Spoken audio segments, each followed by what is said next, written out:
In reaching out to Asians, it's so helpful to have understanding of their culture and their background. I think probably on the front end, the most important thing is it helps us to establish relationships with them quicker.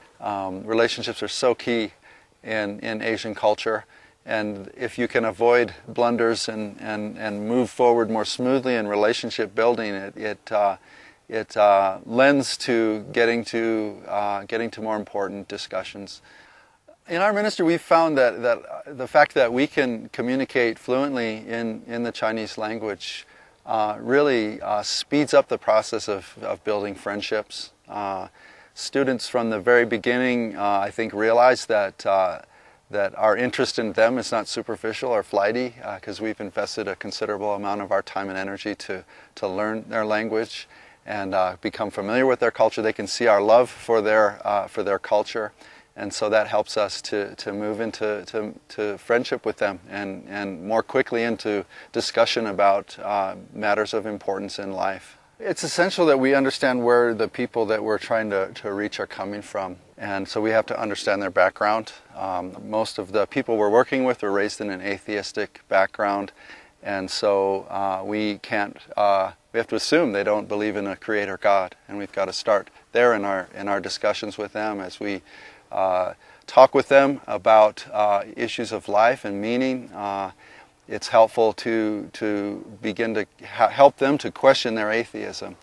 You know, if they believe there's no God, where does their sense of value, where does their sense of purpose in life come from? Is that just an illusion? If they're just products of time and chance, how is it that they explain their sense of personal value and meaning in their lives? In our ministry, I think one of the things we've realized is that the students are extremely busy and their time is terribly valuable. So if we're going to provide helps for them, practical helps, it needs to be very, very valuable and relevant to them. We've done things such as English classes, of course, to help them with their practical conversational English very soon after they've arrived. A lot of them purchase cars before they know how to drive a car, so we do driver training with students. We help them purchase cars. I do a car care class and a winter driving course, which is very practical for them, and it provides a touch point for us to begin to relate to the students.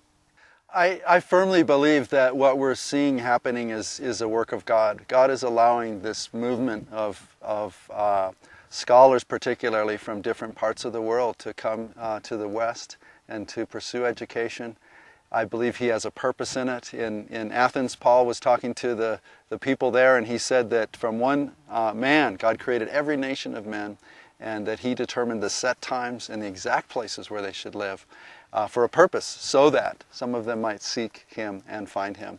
And I believe that that's what God is doing, and that we have a responsibility and an opportunity as the church to respond and to reach out with the love of Christ to those who are visiting our shores.